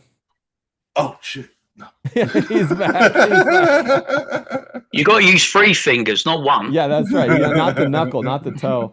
Pat says Gargoyles was lit. Bro, that was another fantastic story, too. The other thing that I want to bring up, too, before I let you lose, Zaid, is that I absolutely love Batman the Animated Feature. Batman the Animated Feature, a lot of people might not know, was actually, it was drawn and done by Studio Ghibli. I love a lot of the Yeah. Studio Ghibli stuff. So we'll talk about that in a second. But Zayd, I'm going to let you loose and talk for a second. Oh, Mask of the Phantasm, dude. Yeah, I was going to say that. Yeah, Mask of the Yeah. Phantasm, yeah, it's fantastic. Lupin the Third, I love that. Love that show. Of course, you talking about Studio Ghibli, Spirited Away. Porco Rosso is probably my all-time Porco favorite. Rosso's great. Porco Rosso actually. Cat ones as well. What's the cat ones? There's a couple of cat ones, isn't there? Yeah, there's a couple of ones. That, I forget what off the top of my head what the cat one's called. But Porco Rosso tells a story. It's a really masculine story about a man who feels guilty because he survived the war and all of his pals died. And he felt like he should die. So, that's the reason why I love a lot of the Japanese stories is because they talk about deep, deep psychological issues that the Western storytellers don't touch for some reason. What are your thoughts on that, Zayd? That's kind of always what I've said, is that their stories seem to go deeper, darker, and in my opinion, that's where you get the originality. You got to go with the risk. If it's not a risk, then it's probably cliche, but you go for the risk, go for something that hasn't been done before. That's where you find the beauty in it. So run it. Yeah, King Yeti bringing up Bleach. Bleach is a tremendous story. You also got Berserk, tremendous story. They're trying to make an animated adaptation to Berserk, and I think if a lot of people didn't know, Berserk is extremely graphic, bro. Gnarly graphic. I never thought that they would do that. The book came out in Japan. It wasn't promoted heavily, but it got a worldwide reception, and everybody's a huge fan of it. And we get more and more of the Japanese style storytelling introduced into America. What's it? Technical porn, is it? No, there is grape scenes in it. I don't know if it's technical porn, but he does have sex with an angel or something like that. And there's some other things that happen in there that's pretty heavy, bro. But I think one of the first Japanese stories I was introduced to was Cowboy Bebop. And Zayd, do you remember when you first saw that show? Like, what did it do to you when you first saw it? That was in the VHS trading days. Yes. So tell that story. But how did you get that tape? My buddy Kenton, whose brother had a huge connection to that area of the world, even at that time before he had gotten over there. He was trading VHSs with his friends and stuff, so Kent would be able to get them from him, bring them over to my house, and my parents couldn't see half of that crap, so we had to secretly play it somewhere else. But no, we had Akira, Armitage 3, which is one I never hear anyone talk about. Record of Lodos War. Yes, that one is fantastic. I just saw that the other day. We were going ham into that stuff. Yeah. So it's it changed again. It's like seeing Akira was just Akira, incredible for me. So Akira was mind blowing. That was a fantastic. I believe that came out in the late '80s, early '90s, and that's kind of how it was back then. Like there wasn't the internet. They didn't carry that stuff at your local Blockbuster. You had to have a buddy whose dad went to Japan or something like that would stack up and then trade, and you'd rotate it around in your friend group, have a great time. I remember when I first saw Cowboy Bebop, it blew my socks off, bro. Not only the animation, but the storytelling, and also how it was integrated with that pop jazz music. I just couldn't get enough of it. In fact, I do own it over there, but I would watch it all the time. I loved it. Full Metal Alchemist is another fantastic one that I love. There's another one that called Redline. It's a racing game. I don't know if you've watched that. It was made. It was the longest. It took the longest production time of a hand animation in order to make, and it was made by the same people who made the animation on the Kill Bill. If you guys remember, that character who was what's her name? The half Japanese or half Chinese, half white girl. She was really big actress there in the 2000s. Lucy Liu Oranishi. Oranishi. Yeah, Lucy Liu. Her character, that when she had that animated scene where she watched her father get killed and she was hiding under the bed and the blood dripped, and then she became a hitman or a hit woman, and she killed the guy who killed her father, and then she went on and became an assassin. That's the same people who did the Redline movie, and the Redline movie is stupendous, bro. If you guys have animation's insane. Yeah, it is fantastic. I would highly recommend going to see that if you haven't seen it. I think it's on Prime or whatever, but it is tremendous. And you know, it's got that attitude to it too. That's the other thing about a lot of the Japanese style movies is they have this really cool bravado that's mixed in with the main characters, and I love to see that masculine bravado mixed with the main characters. What are your thoughts on that, Zaid?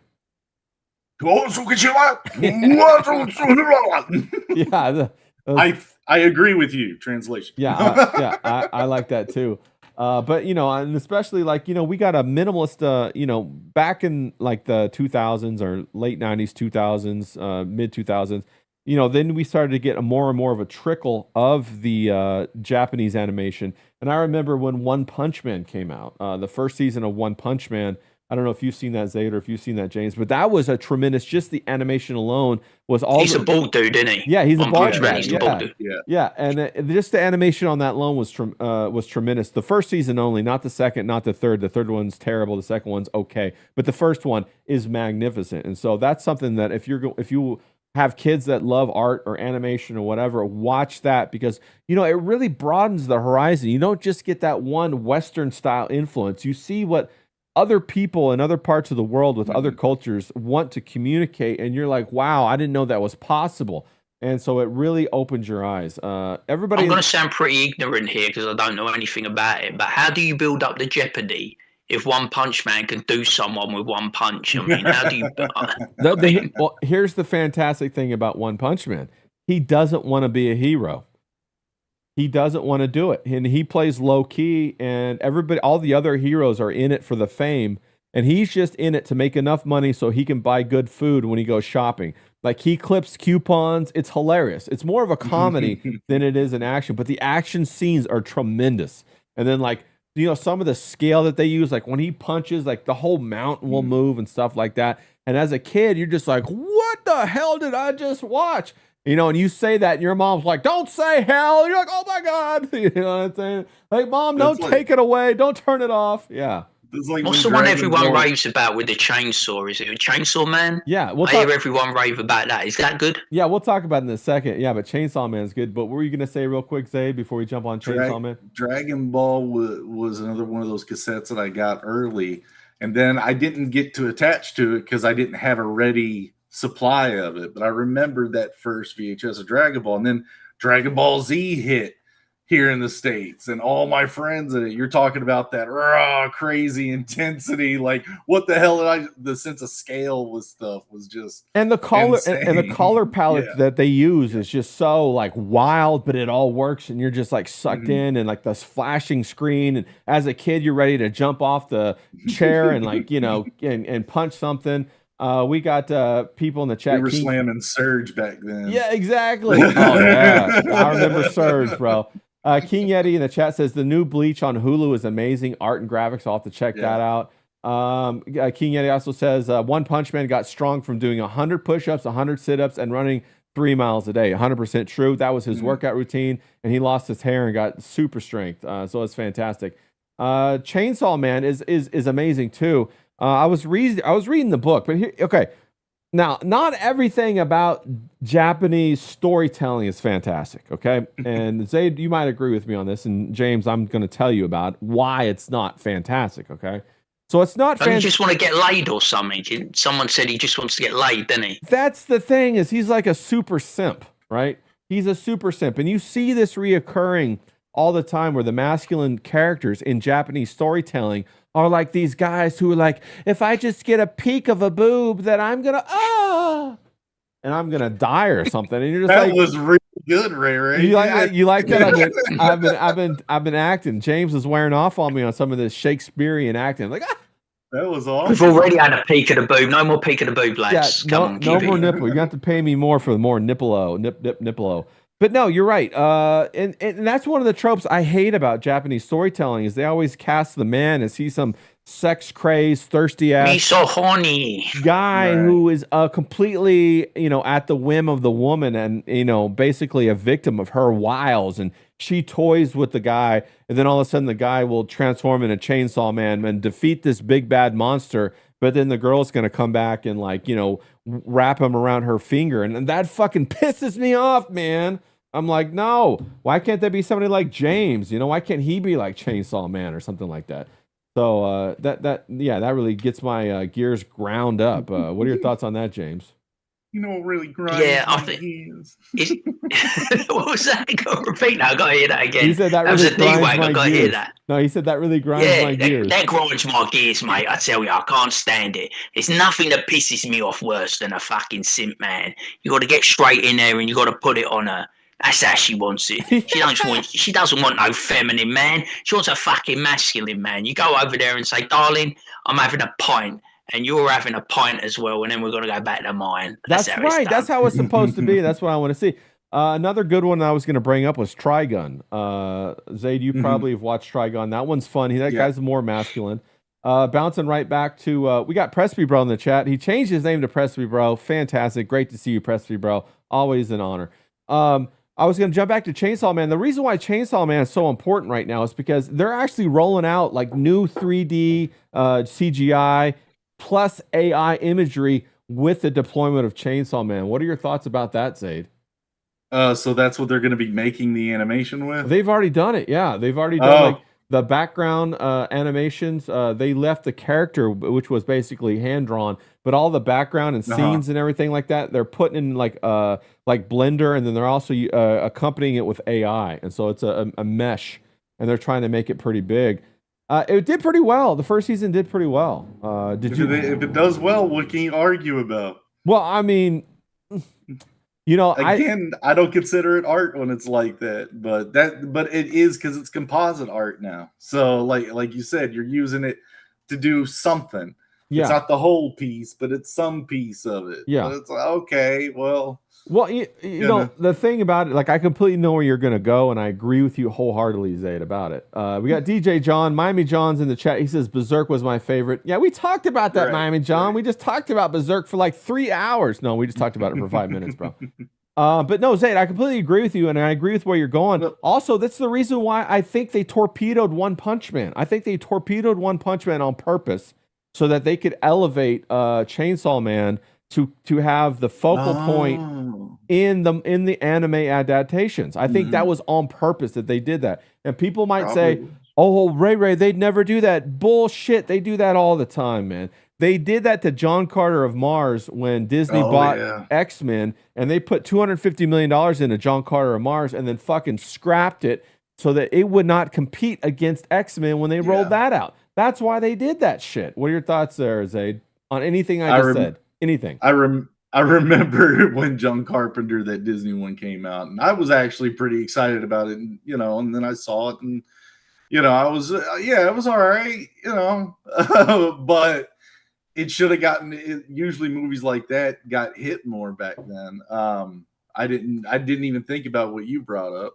Yeah. But I remember when it was mired one of the last hand-drawn animations Disney had done before they started mixing CGI with everything. Yeah. But they used CGI in this movie. So it had like the last bit of hand animation before they started moving off to CG, and then they did the Prince Frog or the Frog Prince or whatever. That was all hand done. But before all that, it was D-Wag and me talk about this movie all the time. It's my favorite animation, as far as Disney movies are concerned. Treasure Planet. Treasure Planet is a fantastic movie. Beautifully animated. Should have had a sequel.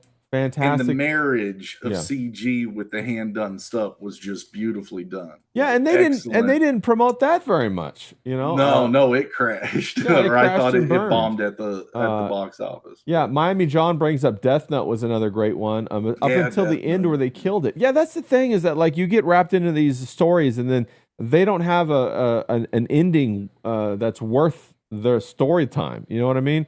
Also, Mr. Jiki says he loved the Vinland Saga. Oh yeah, that was a great one.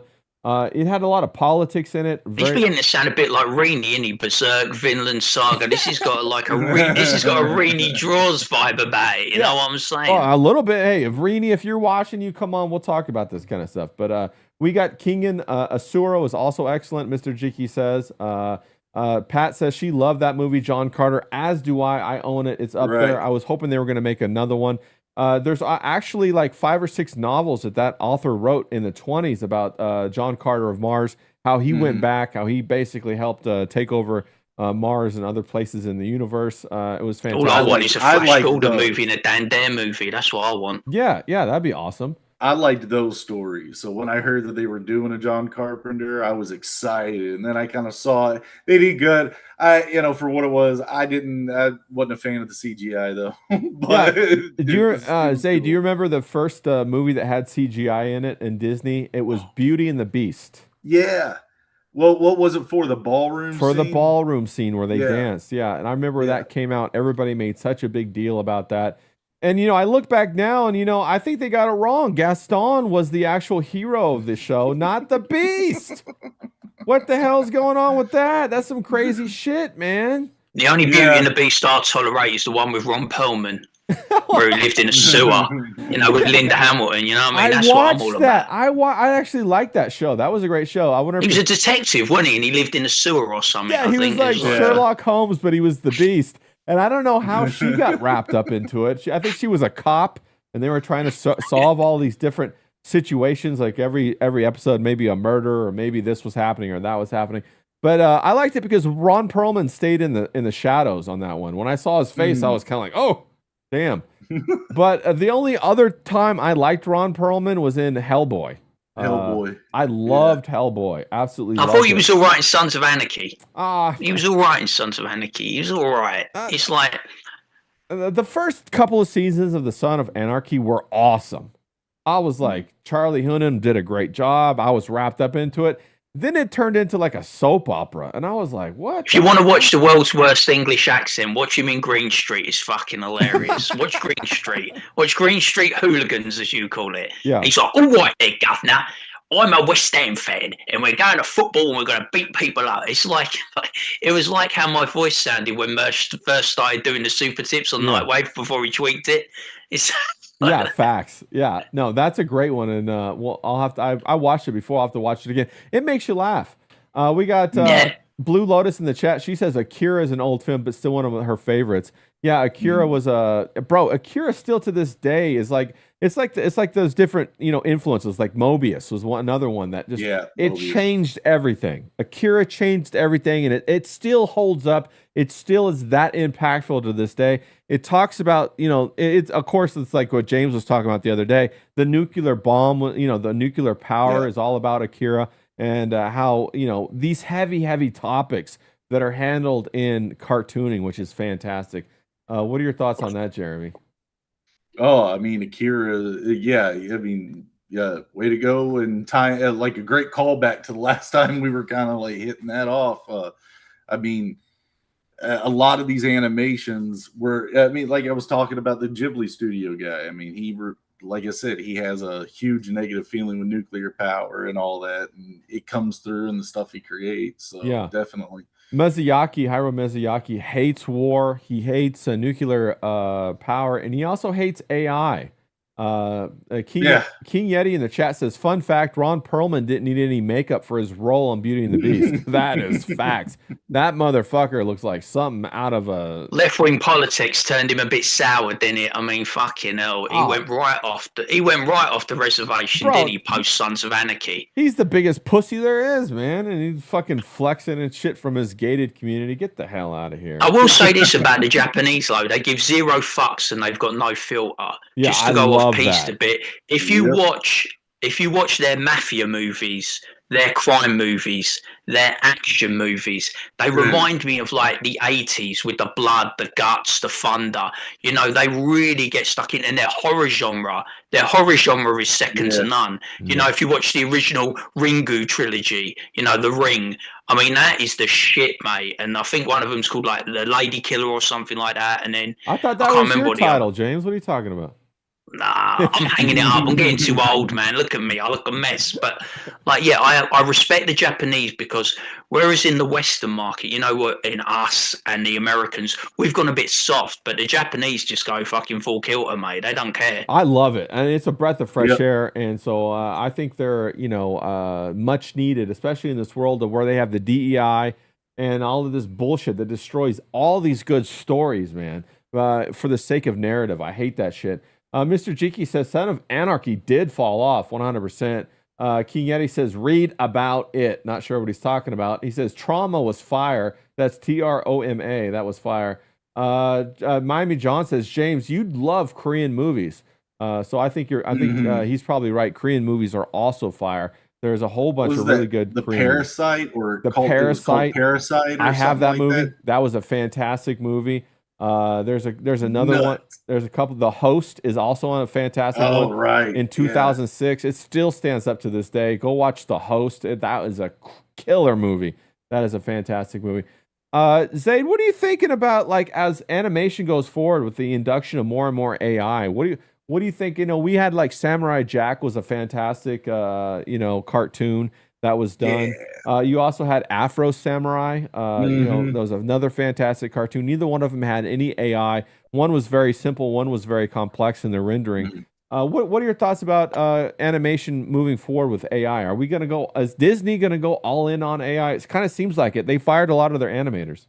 They're going to try. I'm sure every major studio is going to try to make it work. And if they do, okay. Then they do. I think it's going to be up to the audience on what kind of quality of stuff they want. Do they want to be entertained by, something that comes out of a computer, or do they want something that is genuine, heartfelt, made from creators? It's really up to the audience. Yeah, I think you're 100% right. And when I think about it, what's the difference between something made from a computer or something made from a person? The main difference to me is that a computer's trying to approximate what the emotion is, whereas a person actually has the emotion. You know what I mean? So you're never intent. Yeah, it is intent. The computer's trying to come close to what it's programmed to do, whereas a person is trying to speak about their experience of the human journey. Do you want to have something artificial, or do you want to have something real? I think that's the big question. What are your thoughts? I mean, I don't think D-Wag could have drawn that veto. I don't think an AI could have drawn that veto that D-Wag did. It was D-Wag's weird, warped brain that even put a poor puppy in the same drawing. Well, you bring up a fantastic point about the homogenation of AI. AI pushes everything to a standard mean, whereas somebody like D-Wag or Vasilis Lolos, they're on the extremes, and we love that art. We love that art. Japanese is on the extreme, like James just said. We love that kind of art. So I think AI is going to push everything towards a homogeneous look based upon the data set. And so I don't think that's good. Presby Bro says AI slop world. James, what are your thoughts on that subject? Well, I've always said, I'm a pretty meat and potatoes guy, and unless it affects me personally, sometimes I can be a bit ignorant about things or a bit dismissive.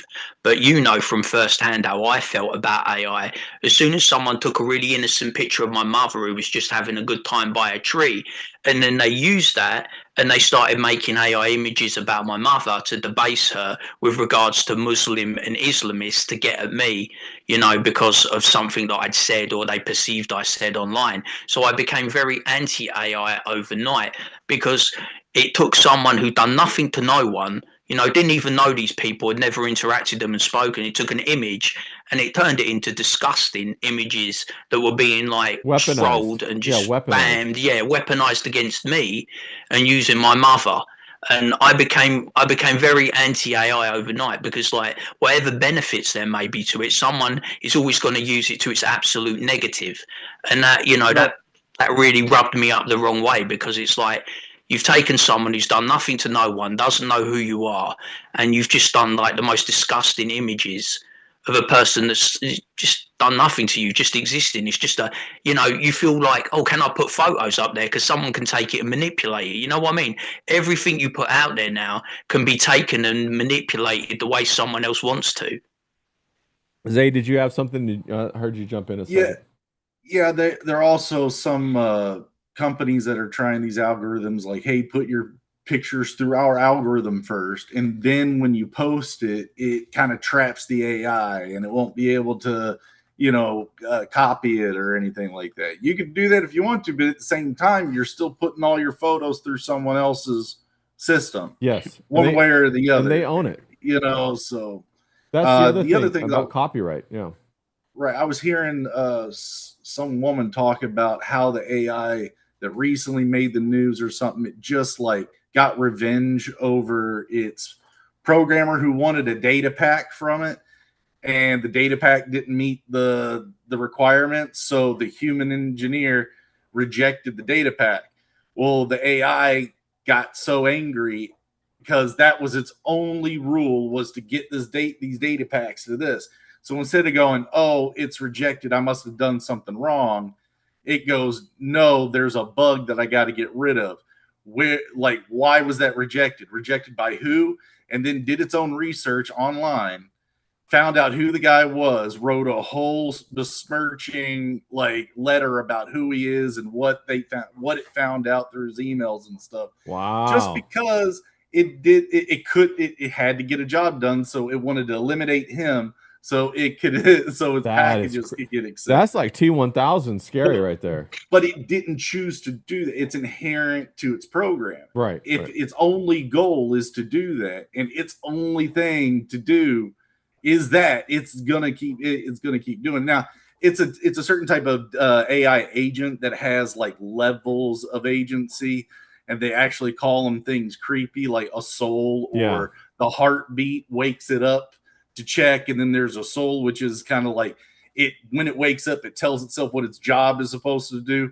But then there's the memory of like, okay, I've done that before, but it failed. Yeah. So just because it had these functions, it did its own thing. And that's what's kind of scary about it, is to do that like nefarious evil thing was actually just a byproduct of the lack of training and programming it had.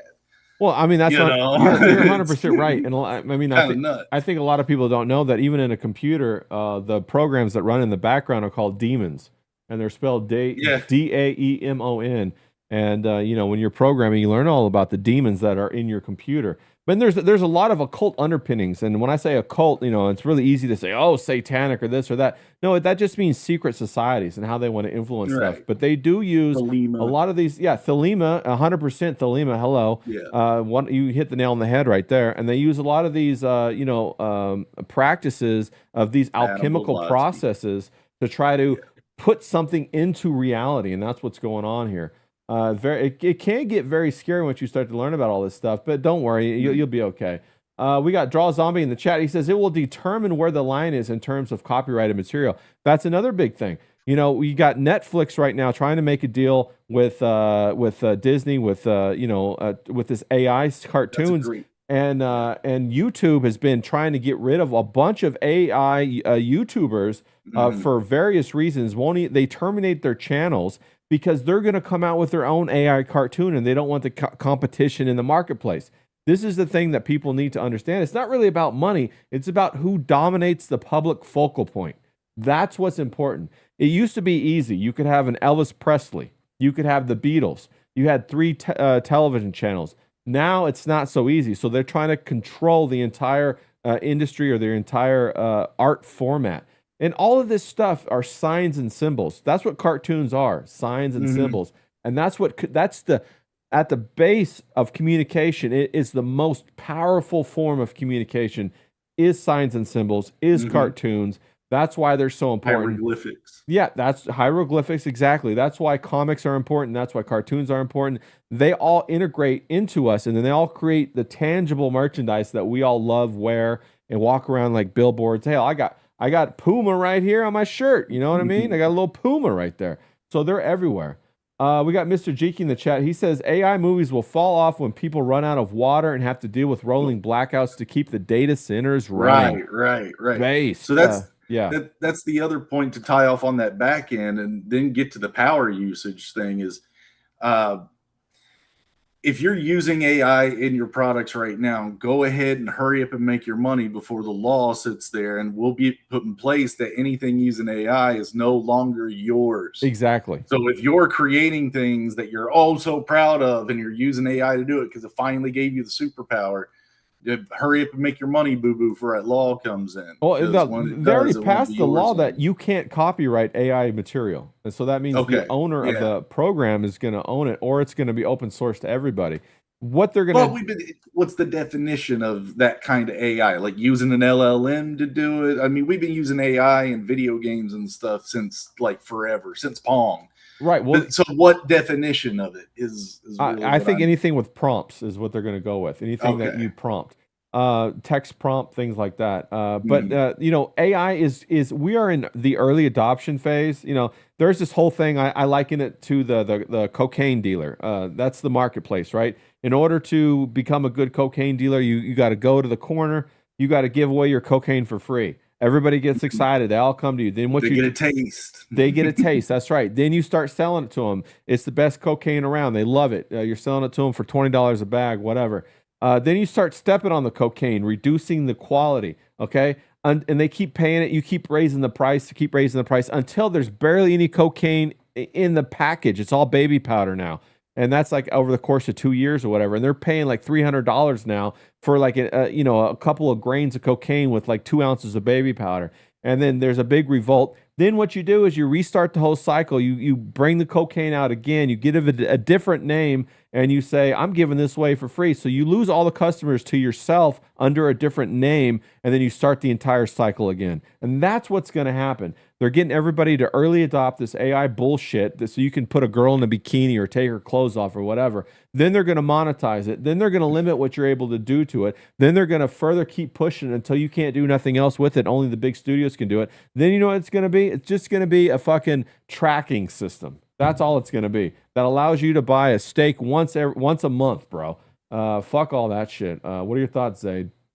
Fuck all that shit. That's my thoughts. Yeah. I want to live in a world where AI does all the work and the humans get to be creative and get into their hobbies and live. That's the future. I don't want the other one where we're the ones still doing all the work and they're doing the artsy crap. Yeah, exactly. No. Well, you know, the other thing to think about is anytime technology comes out to lower to the bar on any industry, it's going to degrade the value and the quality of the product in that industry.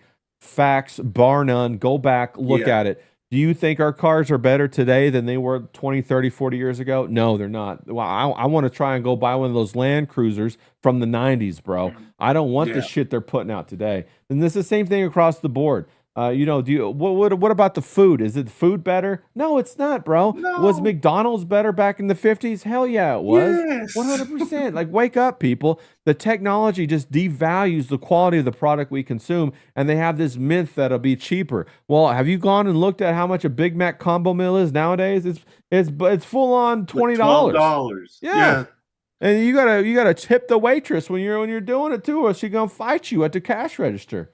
Oh dang! Yeah, you know, unless you got D-Wag with you, and then he's gonna date her. You know what I'm saying? He's like, hey, Shaniqua, what's going on? All right, everybody, we're about to wrap it up here. James, do you have any final thoughts on kind of what we were talking about? We talked about a lot of stuff today. We talked about D-Wag and his obsession with chocolate. We'll own nothing and be grateful. That's where we're heading. You know, I keep saying it in every one of my videos. It's like, I wish I could go back. My one big regret is that I wasn't a teenager in the 80s. I would have loved to experience being a teenager in the 80s. And I think the last great decade was the 90s. That was maybe like early 90s was the last time everything was great. Everything has got worse. Facts. We're getting poorer. You know, we're less happy. We're less fulfilled. Everything. I remember my mum said when she was young, she imagined at this time we'd all be going around in flying cars. Yeah, you know what I mean? Jetsons? Yeah, because the 60s, you know, she was from the 60s and everything back then was all about like the TV shows and propaganda. It was all about we were going to have flying cars in the future. Everything was going to be evolved. It was going to be this great utopian life. And all I hear in this country now, we're just going to ban a load of stuff. You know what I mean? You're going to be poorer. You're going to be less happy. You're not going to be able to afford to have a family. You're not going to leave any legacy or anything behind. That's how it feels to me. It feels like we're being robbed in real time. Yeah, that's exactly right. For more hot takes like that, go follow James Domenico Grabbin on X and James Domenico Grabbin 81 on YouTube. We got to get him more subs, everybody. If you can like and share James's videos, he's a based guy. He has a 5 to 6 minute videos daily about what the hell's going on in the world. He has fire takes and he tells it like it is. He's like his father. He'll knock you out. He'll punch you right in the nose and with the truth. And so that's. I'll do one about Hogan tomorrow. I'm going to finish watching it tonight, and then it's going to be about the Hogan documentary on Netflix. Yeah, I'm going to talk about Terry. Long story short, the man was a fucking junkie. Yeah, he liked his fentanyl. That's 100% true. Then we got Zaid over here. Zaid, what are your final thoughts? I'm gonna go ahead. I'm gonna bring up your website again for anybody who didn't see that. Thank you, man. What are your final I thoughts? appreciate it. Final thoughts are, yeah, cartoons are amazing. It's an art.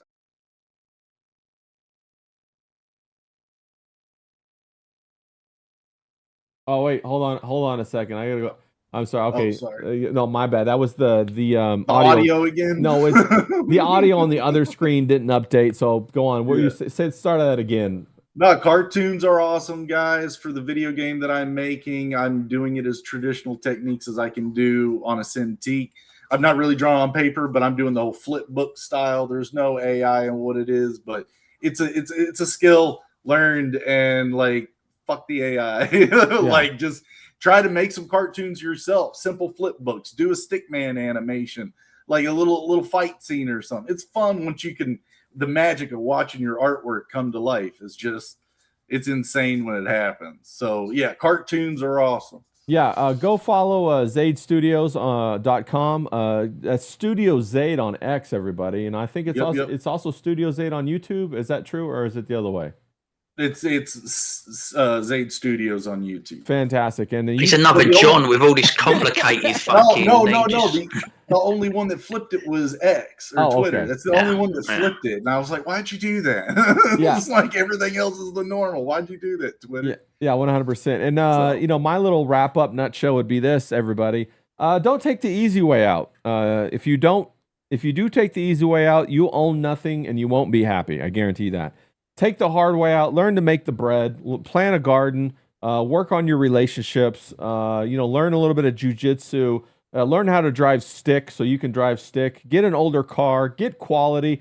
Learn the skills and get an older woman with a lot of money. Come on, let's go. Yeah, exactly. We want to get a lot of money, and get excited about life. If you can center yourself around the passion of your life, the skills will flourish, the relationships will flourish, and you'll have a full life.